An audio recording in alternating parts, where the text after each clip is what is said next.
Hello friends, welcome back to our channel.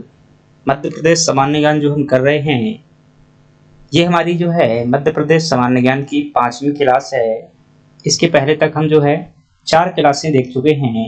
यदि आपने वो क्लासें नहीं देखी हैं, जरूर देखिएगा। हम एक क्रम से जो है संपूर्ण मध्य प्रदेश को आगे जो है पढ़ाते हुए डेली का डेली जो है कर रहे हैं। ये हमारी क्लास जो है एमपीपीएससी प्री 2025 को टारगेट करती है। साथ ही मध्य प्रदेश का कोई भी एग्जाम जिसमें एमपीजी पूछा जाता है, इसके बाहर आने की बहुत कम संभावना रहेगी। लगभग 95% क्वेश्चन जो है आपको यहाँ से देखने को मिल जाएंगे, चाहे कोई भी परीक्षा हो और एमपी से प्रश्न आता है। फ्रेंड्स, यदि आप एमपीपीएससी प्री 2025 देना चाहते हैं तो आप जो है डेली जो है मैं एक एफएलटी सॉल्व करवा रहा हूँ, एफएलटी, और इसमें जो है 4 एफएलटी हो चुकी हैं, 5वीं चल रही है। मैंने टारगेट रखा हुआ है कि जब तक फ्री होगा तब तक जो है मैं 10,000 प्रश्न कंप्लीट कराऊंगा यूट्यूब पर। और फ्रेंड्स, जिसके पास में 10,000 फैक्ट होंगे, निश्चित रूप से वह इस बार प्री का जो है सिलेक्शन के लिए दावेदार होगा। तो आपको क्लास जरूर देखिएगा। 50 मिनट की क्लास रहती है, 25 क्वेश्चन करवाता हूँ, लेकिन उन 25 क्वेश्चन में 200 से 250 प्रश्न जो है एक प्रश्न से जो है एक टॉपिक के जितने भी फैक्ट होते हैं एक जगह लिखवा देता हूँ, तो आप जरूर देखिएगा उसे। चलिए बात करते हैं। यदि आप हिस्ट्री के जो है न्यू टॉपिक है वो कंप्लीट करना चाहते हैं तो उसके लिए भी मैं टॉपिक वाइज करवा रहा हूँ, वहाँ भी आप देख सकते हैं। चलिए बात करते हैं इस क्लास की। फ्रेंड्स, आज जो है हमारा टॉपिक है मध्य प्रदेश का भौतिक विभाजन। भौतिक विभाजन का मतलब क्या होता है दोस्त, कि जितने भी मध्य प्रदेश के भौगोलिक रूप से प्राकृतिक प्रदेश हैं, मध्य प्रदेश को जो है किन किन प्राकृतिक प्रदेशों में बांटा गया है। तो फ्रेंड्स, अगर बात करें हम मुख्य रूप से जो मध्य प्रदेश को 3 प्राकृतिक प्रदेशों में बांटा गया है। मुख्य रूप से कितने प्रदेशों में? 3 प्राकृतिक प्रदेशों में। अभी हम एक एक करके सभी को देखेंगे, बहुत अच्छे से आपको समझ में आएगा। मैं सिर्फ यहाँ पर आपको नाम बता रहा हूँ, नाम लिख दे रहा हूँ, ये कौन सा प्रदेश है, ये कौन सा प्रदेश है। अभी आगे जो है कैटेगराइज करेंगे। तो ये वाला जो आप प्रदेश देख पा रहे हैं, ये है आपका मध्य भारत का पठार। ये कौन सा है? मध्य भारत पठार है। ये जो आप ये वाला कलर देख पा रहे हैं, ये है आपका बुंदेलखंड का पठार है। बुंदेलखंड का पठार है ये वाला। ये जो आप देख पा रहे हैं, ये रीवा पन्ना का पठार है। और ये वाला हिस्सा जो है आपका बघेलखंड का पठार है। ये आपकी सतपुड़ा मैकाल श्रेणी है। सतपुड़ा मैकाल श्रेणी है। अभी एक एक करके सभी को बहुत अच्छे तरीके से देखेंगे। और ये वाला भाग जो आप देख पा रहे हैं, ये आपका क्या है? मालवा का पठार है। मालवा पठार है। कुल मिलाकर के कितने हो गए? एक ये हो गया, 2 3 4 5 6 और एक आपकी ये हो गई नर्मदा घाटी। तो ये 7 भौतिक प्रदेश है मध्य प्रदेश में, लेकिन इनमें मुख्य 3 हैं। और जो आपका मध्य उच्च प्रदेश है, इसके अंतर्गत बाकी जो आते हैं 5 इसी के अंदर आते हैं। अभी आगे देखेंगे। तो एक बार जो है मैप में ध्यानपूर्वक देख लीजिएगा। ये मध्य भारत का पठार है, ये यहाँ तक। ये ब्लैक कलर का मालवा पठार है। ये वाला कलर आपका बुंदेलखंड का पठार है। और ये वाला रीवा पन्ना का पठार है। ये आपका बघेलखंड है। और ये आपका सतपुड़ा मैकाल श्रेणी है। चलिए अब बात करते हैं आगे। फ्रेंड्स, है जो मध्य प्रदेश के भौतिक प्रदेश हैं, आप देखिएगा कि मध्य प्रदेश को मुख्य रूप से 3 भौतिक प्रदेशों में बांटा गया है। पहला है मध्य उच्च प्रदेश, दूसरा है आपका सतपुड़ा श्रेणी, तीसरा है आपका पूर्वी पठार। फ्रेंड्स, पूर्वी पठार जिसे हम क्या कह देते हैं, बघेलखंड पठार के नाम से भी जाना जाता है। वो कौन है? पूर्वी पठार ही है। फ्रेंड्स, जो मध्य उच्च प्रदेश है, इसे हमने मैप में भी देखा हुआ है। सतपुड़ा श्रेणी देखी हुई सबसे नीचे थी, पूर्वी पठार सबसे पूर्व में था। मध्य उच्च श्रेणी के अंतर्गत कई उप भागों में बांटा गया है। कौन कौन से? इसमें मध्य भारत का पठार आता है, सबसे उत्तर में था। इसमें बुंदेलखंड का पठार शामिल है, मालवा का पठार शामिल है, और रीवा पन्ना का पठार शामिल है, और नर्मदा घाटी शामिल है। ये 5 जो भौतिक प्रदेश है किसके अंतर्गत आते हैं? मध्य उच्च प्रदेश के अंतर्गत आते हैं। दोस्तों, सतपुड़ा श्रेणी है, इसे भी हम उपखंडों में बांट देते हैं। एक जो है आपका पश्चिमी श्रेणी है। पश्चिमी श्रेणी के अंतर्गत अगर बात की जाए तो इसमें दोस्तों राजपीपला श्रेणी आती है। हालांकि डिटेल में इसे हम पर्वतों वाले टॉपिक में देखेंगे। और जो मध्य श्रेणी है, मध्य श्रेणी में आपकी दोस्तों महादेव श्रेणी आती है। और जो पूर्वी श्रेणी है, इसमें आता है आपका मैकाल श्रेणी। ये मैकाल श्रेणी जो है इसमें आ जाती है। चलिए इन सबको एक एक करके देखते हैं। फ्रेंड्स, यदि अभी तक आपने हमारे चैनल को सब्सक्राइब नहीं किया हो तो जरूर करिएगा और इसे क्लासों का लाभ लीजिएगा। पूरी मध्य प्रदेश जो है कराऊंगा। चलिए बात करते हैं आगे। ये दोस्तों आप देख पा रहे हैं मध्य भारत का पठार है। तो ये जो है, यदि ये रेड कलर से मैंने बनाया हुआ है, ये क्या है? मध्य भारत का पठार है। फ्रेंड्स है, ध्यानपूर्वक देखिएगा। जो है मैं शॉर्ट में यहाँ पर बात लिख देता हूँ, आगे जो है डिटेल में आप चाहें तो लिख सकते हैं, अन्यथा इतना लिख लेंगे तो परीक्षा के लिए पर्याप्त होगा।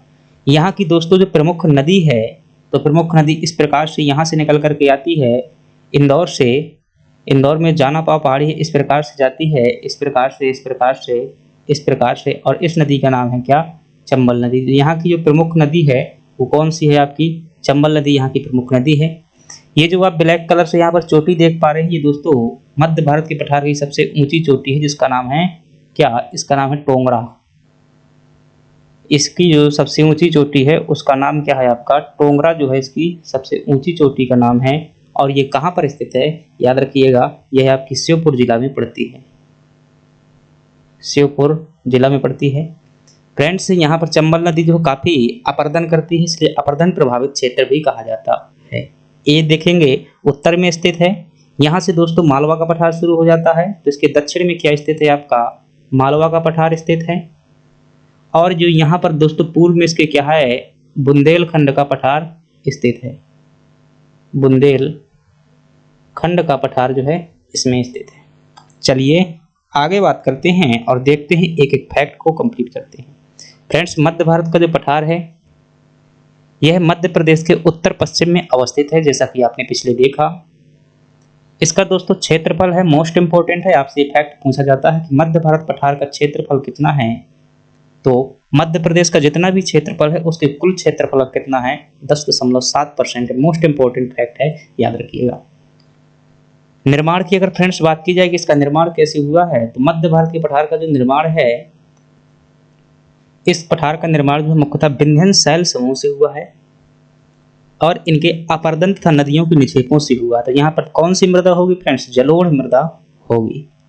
अगली बात की जाए कि यहाँ कौन कौन से जिलों में दोस्तों यह पठार विस्तृत है, तो यह जो पठार है नीमच, श्योपुर, मुरैना, भिंड, ग्वालियर जिलों में आपका यह पठार विस्तृत है और शिवपुरी में भी कुछ हिस्सा इसका आता है। अगली बात की जाए यहाँ की जलवायु क्या है दोस्तों, तो याद रखिएगा यहाँ की जलवायु है दोस्तों विषम जलवायु। कैसी जलवायु है? विषम जलवायु। और विषम जलवायु को ही महाद्वीपीय जलवायु कह दिया जाता है। क्या कह दिया जाता है? महाद्वीपीय जलवायु कह दिया जाता है। इसका मतलब होता है दोस्तों गर्मियों में ज्यादा गर्मी और ठंडियों में ज्यादा ठंडी। इसे क्या कहते हैं? विषम जलवायु कहते हैं। जो सम जलवायु होती है वहाँ गर्मियों में मतलब सामान्य गर्मी होती है और ठंडियों में सामान्य ठंडी होती है। तो ग्रीष्म ऋतु में अत्यधिक क्या होती है? यहाँ पर गर्मी और शीत ऋतु यानी ठंडियों में अत्यधिक ठंडी पाई जाती है। यही क्या होती है? विषम जलवायु होती है, जो कि मध्य भारत के पठार की है।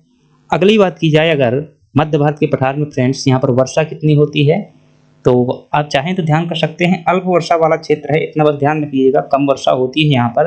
और मध्य प्रदेश का जो सबसे कम वर्षा वाला स्थान है दोस्तों वो कहाँ पर स्थित है? आपके भिंड जिले में स्थित है। और भिंड जिले की जो गोहद है तहसील है वो क्या है? सबसे कम वर्षा वाला स्थान है मध्य प्रदेश के अंतर्गत। अगली बात करें, अगली बात है यहाँ पर वन कैसे पाए जाते हैं। तो फ्रेंड्स, जब जहाँ पर पानी कम बरसता है, वर्षा कम होती है, तो वहाँ पर वन कैसे होते हैं? कटीले वन होते हैं, यानी शुष्क वन, सूखे हुए वन होंगे। जैसे कि सूखे वन में जो कांटे वाले बनाते हैं मुख्यतः बबूल हो गया, पलाश हो गया, ऐसे ये बनाते हैं। अगली बात करें, मिट्टी जो यहाँ पर कौन सी पाई जाती है, तो दोस्तों यहाँ पर जब नदियों के जहाँ पर भी नदी निक्षेप से निर्माण हुआ है तो उस वहाँ पर कौन सी मृदा होगी? जलोढ़ मृदा होगी। ज्यादातर की यहाँ कौन सी मृदा होती है? जलोढ़ मृदा पाई जाती है। काली मृदा भी कम क्षेत्रों में है, लेकिन मुख्यतः कौन सी मृदा है? जलोढ़ मृदा है। अगर ऑप्शन में आपको जलोढ़ मिले तो यही सही करिएगा।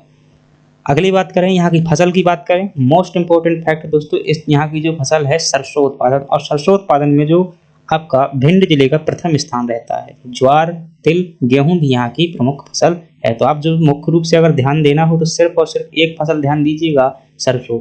अगर मृदा की ध्यान देना हो तो सिर्फ और सिर्फ जलोढ़ मृदा। जहाँ पर मैं स्टार लगा रहा हूँ तो दोस्तों वह प्रश्न कहीं ना कहीं पूछे गए हैं। मैंने भी प्रश्नों का जो है बहुत सारे प्रश्नों का अनुभव जो है अध्ययन किया हुआ है, और जो है बहुत ज़्यादा प्रश्न जैसे देखते हो रहता हूँ तब मुझे याद आती है तो मैं बता देता हूँ कि ये प्रश्न हाईलाइट है। और जो है सबसे कम वर्षा वाला स्थान, ये भी आपका मोस्ट इंपोर्टेंट है।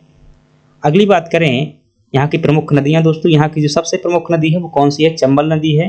सिंध जो है, काली सिंध भी है, पार्वती है, सीप है। सबसे जो महत्वपूर्ण यहाँ की नदी है वो कौन सी है दोस्तों? चंबल नदी यहाँ की सबसे प्रमुख नदी है, आपको ध्यान रखना है। अगली बात करें, यह दोस्तों मोस्ट इंपोर्टेंट प्रश्न है ये वाला कि मध्य भारत के पठार को सरसों की हांडी कहा जाता है। दोस्तों सरसों है यहाँ, वाह, सरसों है। क्यों? यह क्षेत्र जो सरसों के उत्पादन के लिए जाना जाता है और भिंड जिला जो है सरसों के उत्पादन में जो है आपका प्रथम स्थान प्राप्त करता है मध्य प्रदेश में। तो सरसों की हांडी किसे कहा जाता है? ध्यान रखिएगा, मध्य भारत पठार को कहा जाता है। यह बीहड़ प्रभावित क्षेत्र भी है दोस्तों। बीहड़ का मतलब क्या होता है? बड़े बड़े प्रकार के गड्ढे होना। तो इसका मतलब क्या है? बड़े बड़े प्रकार के गड्ढे होना। और ये गड्ढे क्यों हो जाते हैं? क्योंकि यहाँ पर चंबल नदी दोस्तों क्या करती है? बहुत ज्यादा मिट्टी बहा करके ले जाती है, तो वहाँ पर बीहड़ का निर्माण हो जाता है, इसलिए यहाँ पर डाकू लोग भी जो रहते हैं। अगली बात करें, मध्य भारत पठार या ग्वालियर चंबल पठार की सबसे ऊंची चोटी, मोस्ट इंपोर्टेंट फैक्ट है, याद रखिएगा। आपसे पूछे कि यहाँ की सबसे ऊंची चोटी क्या है, तो दोस्तों टोंगरा जो मैंने बताई थी शुरू में ही मैप में, वो क्या है? यहाँ की सबसे ऊंची चोटी है, जो कि कहाँ पर स्थित है फ्रेंड्स? श्योपुर जिले में स्थित है। तो आपको क्या क्या ध्यान रखना है? यहाँ की दोस्तों चोटी ध्यान रख लीजिएगा, मोस्ट इंपोर्टेंट है। बीहड़ प्रभावित क्षेत्र है, सरसों की हांडी कहते हैं।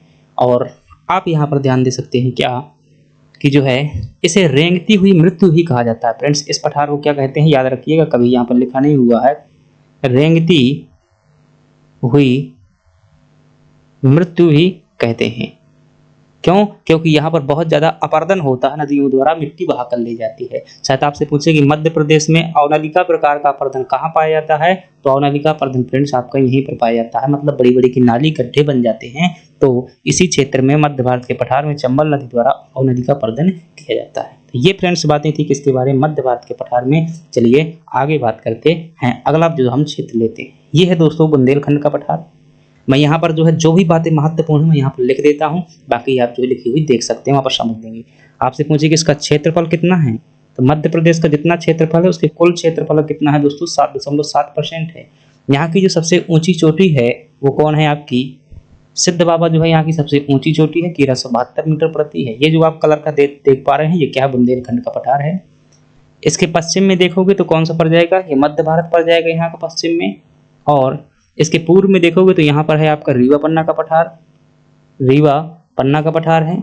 और यहाँ पर आपका पड़ जाता है क्या? मालवा का पठार जो है यहाँ पड़ जाता है। तो ये हो गया, सबसे ऊंची चोटी हो गई दोस्तों। यहाँ पर जो है ये आपका यहाँ पर झांसी पड़ता है और यहाँ पर जो है सागर पड़ता है। तो यहाँ पर कुछ पहाड़ी नुमा संरचना पाई जाती है इस प्रकार की, इन्हें क्या कहते हैं? टोर कहते हैं। ध्यान रखिएगा, इंपॉर्टेंट। टोर क्या है? तो पहाड़ी नुमा संरचनाएं हैं जो कि मैदानी क्षेत्रों में पाई जाती हैं, झांसी और सागर के बीच में बुंदेलखंड के पठार में।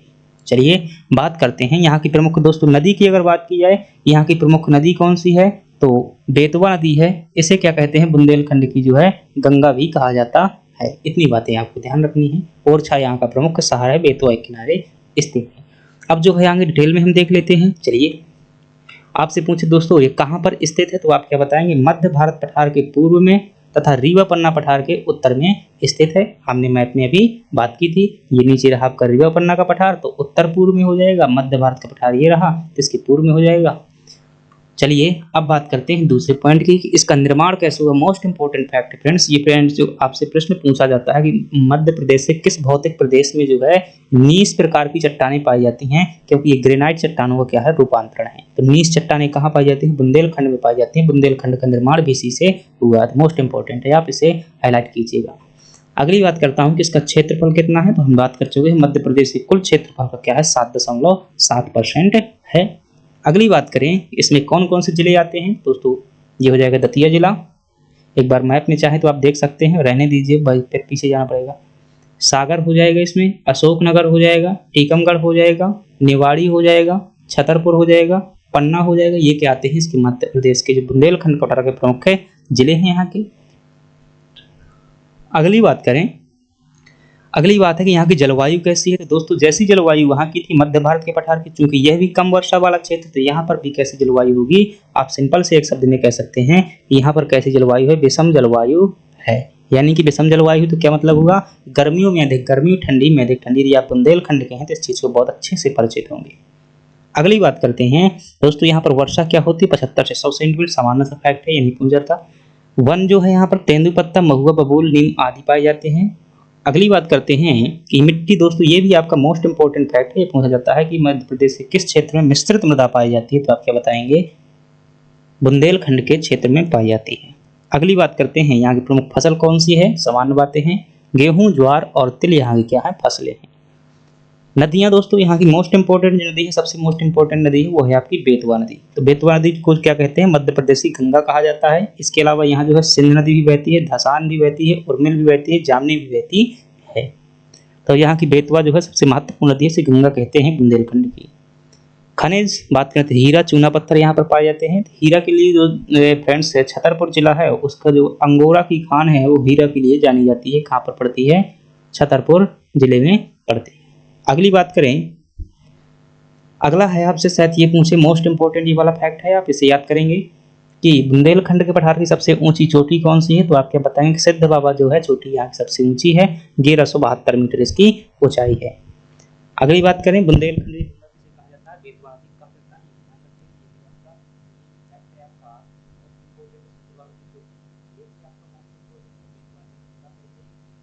अगली बात करें, ये होती है फ्रेंड्स, बुंदेलखंड के पठार में झांसी और सागर के मध्य में समतल प्राय मैदान पाए जाते हैं। इन मैदानों के बीच में छोटी छोटी पहाड़ियां होती हैं, जिन्हें क्या कहते हैं? तोड़ कहते हैं। ये आप ध्यान रखेंगे, बताया। अगली बात करते हैं दोस्तों, बुंदेलखंड का पठार कहाँ पर होगा? है ये भी आपका अच्छा प्रश्न है कि मध्य प्रदेश का सर्वाधिक सूखा प्रभावित क्षेत्र कौन सा? तो आपका जवाब क्या होगा? बुंदेलखंड का पठार सर्वाधिक सूखा प्रभावित क्षेत्र है। कई लोग कह देते हैं कि अगर भिंड में से कम वर्षा होती है तो यही सूखा प्रभावित क्षेत्र होगा। ऐसा नहीं है, बुंदेलखंड में सूखा और आर्थिक रूप से पिछड़ा क्षेत्र है, सांस्कृतिक रूप से। अगली बात करते हैं दोस्तों, ये है हमारे पास में मालवा का पठार। मालवा के पठार की अगर दोस्तों सबसे खास बात देखो तो ये जो है मध्य प्रदेश के कुल क्षेत्रफल कितने परसेंट की? याद रखिएगा 28%। 28% ये क्या है? सबसे बड़ी संरचना है मध्य प्रदेश की, क्या है? सबसे बड़ी प्राकृतिक संरचना, सबसे बड़ी दूसरी बात की जाए, यहाँ की सबसे दोस्तों ऊंची चोटी है वो कौन सी है? सिगार यहाँ की क्या है? सबसे ऊंची चोटी है जो कि इंदौर में स्थित है। इसके अलावा यहाँ पर जनाबा पहाड़ी भी स्थित है, हजारी पहाड़ी भी स्थित है। दोस्तों ये क्षेत्र जो है आपका काली मृदा का क्षेत्र है, ये भी ध्यान रखिएगा आपसे पूछा जाता है कि मालवा में कौन सी मृदा पाई जाती है? काली मृदा। और इसका जो दोस्तों निर्माण हुआ है, मालवा के पठार का निर्माण कैसे हुआ है?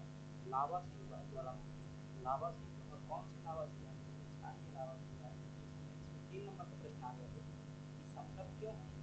तो क्षारीय लावा होता है, कैसा रहता है? पतला होता है। पतला होता है क्या होता है? आराम से बह जाता है, समतल हो जाता है। टाइट जैसे रहता है, समतल का मतलब पतला सा सभी जगह बह जाए, इसे कहते हैं समतल।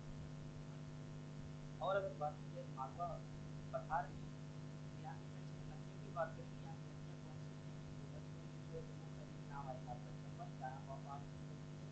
और बात की दूसरी बात करें कि यहाँ पर जो है पार्वती नदी भी आ जाएगी। पार्वती नदी आ जाएगी, यहाँ पर क्षिप्रा नदी भी जो है आपकी आ जाएगी। यहाँ की दोस्तों फसल की अगर बात करें, यहाँ की फसल कौन सी है? यहाँ पर फसल की हो जाएगी आपकी कपास की फसल, साथ ही साथ सोयाबीन, सोयाबीन और इसमें गेहूँ जो है यहाँ काफी मिलता। ये 3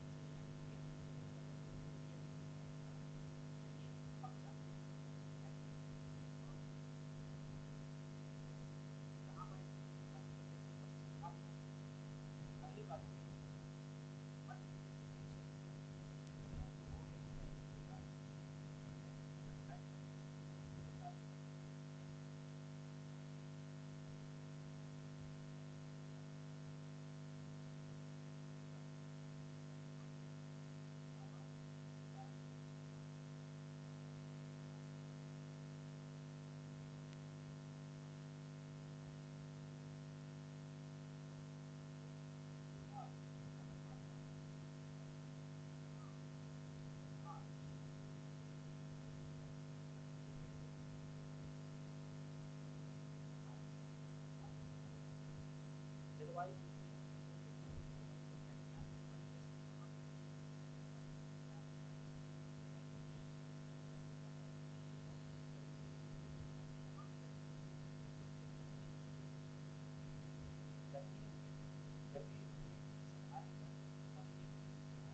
तो यहाँ पर नदियाँ कौन कौन सी हैं? भारत की हरियाणा की सतलज नदी है, बागमती है, जमुई है, आन मानसी है। तो अभी दूसरी नदियों के बारे में जब हम अलग से बात करेंगे तो हमें समझ में आएगा वहाँ पर लंबी है कि कौन सी है। अगली बात करते हैं जो विशेष मध्य प्रदेश में जो सबसे बड़ा प्राकृतिक संपत्ति जो है सबसे बड़ा प्राकृतिक है महुआ। अगली बात करें गेहूँ जिसे दलिया भी बोला जाता है, बड़ी मात्रा में यहाँ पर गेहूँ निकलता है, इसी वजह से गेहूँ की दलिया के बास्केट ऑफ उपाधि है। अगली बात करें कर्क रेखा जो है मध्य मालवा में जो मध्य से जो कर्क रेखा मध्य प्रदेश के 14 जिलों में जाती है और जो मालवा पठार के मध्य से जाती है, बघेलखंड से भी ये जो है कर्क रेखा जाती है। मालवा के पठार की सबसे ऊंची चोटी क्या है? मोस्ट इम्पोर्टेंट शिकार है। दूसरी सबसे ऊंची चोटी जो है हमको जाना पावा, इसी जाना पावा से 55 किलोमीटर मिलता है और तीसरी सबसे ऊंची चोटी जो मोस्ट इम्पोर्टेंट है आपकी शिकार याद रखना, इसमें जो है नैयासो इसके पास लगभग 882 मीटर शायद 980 इसकी ऊंचाई है। और ये सभी की सभी कहाँ पर मिलेगी? यहाँ पे जो है ये मोस्ट इम्पोर्टेंट है आपकी बड़ी छोटी शिकार जो है मालवा पठार की सबसे। अगली बात करते हैं अगली बात करते हैं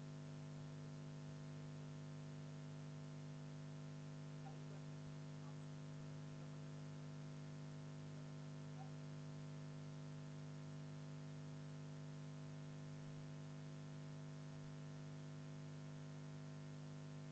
पठार है।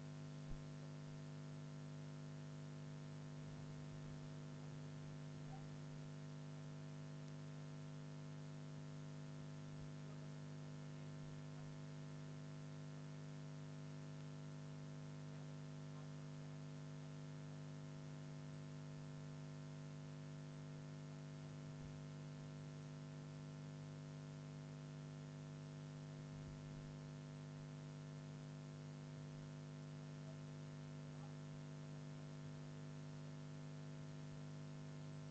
जो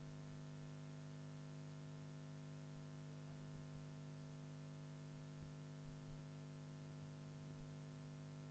है अगली बात करते हैं यहाँ पर जो है मध्य पठार जो है अगली बात करते हैं जो है मध्य पठार जो है मध्य पठार जो है बांस के लिए प्रसिद्ध है। अगली बात करते हैं बात करते हैं दूसरी जगह पर दूसरी नदी जो है महानसी है।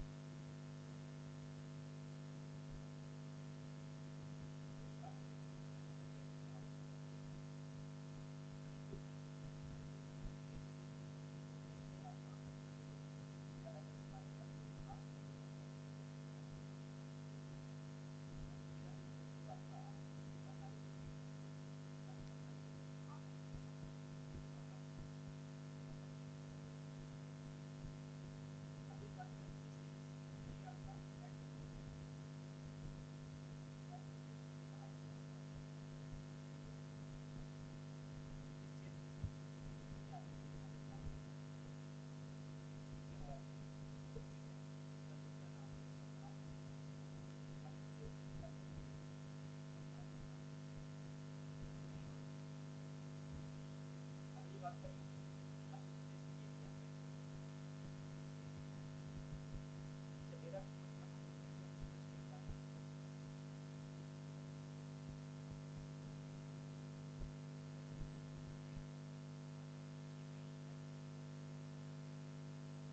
ये भी मध्य प्रदेश की एक जनजाति है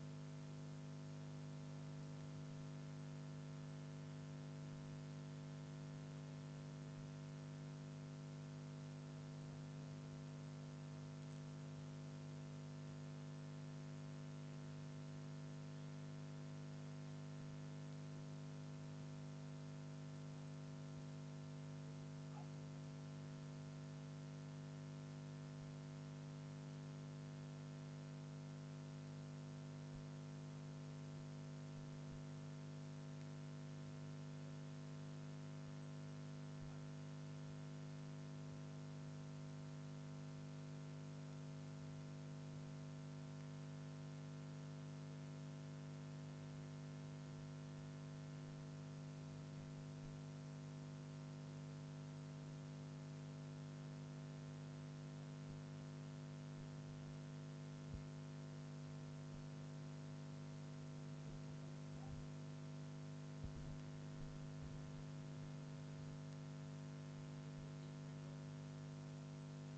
वर्षा की बात की जाए ना, सबसे घाटी लगभग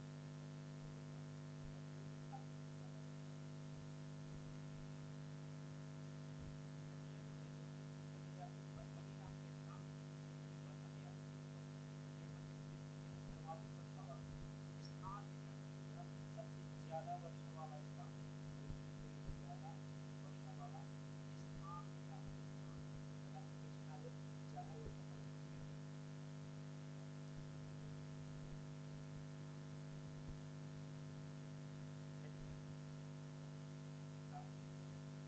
सर्वाधिक वर्षा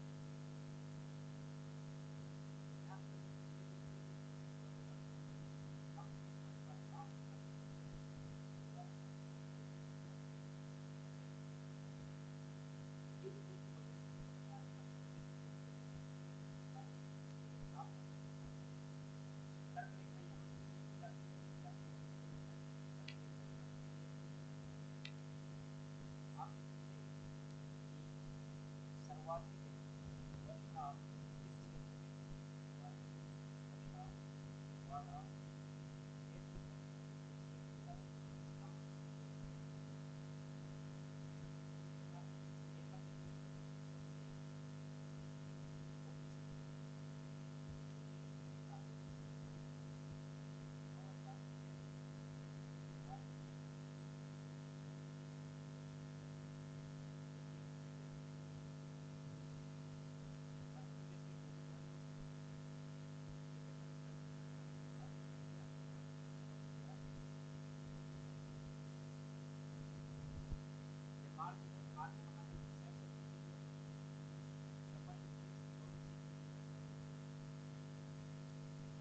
जलवायु को यहाँ पे ग्रीस को इन्फ्लुएंस कर रहा है, वर्षा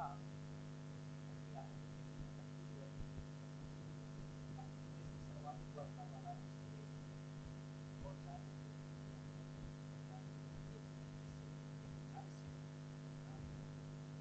स्थान की जगह पर सर्वाधिक वर्षा वाला स्थान होगा अहमदाबाद। मेरी बात यहाँ पे कौन सी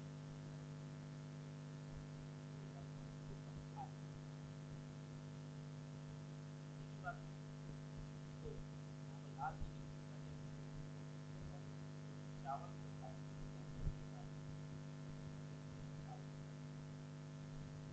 ये पेड़ क्या थे हमारे मध्य प्रदेश में जो प्राकृतिक प्रदेश थे, अभी देखते हैं कि और लगभग जो 7 प्राकृतिक प्रदेश थे सभी का क्या दर्जा और जो अगली क्लास में भी हमारी कौन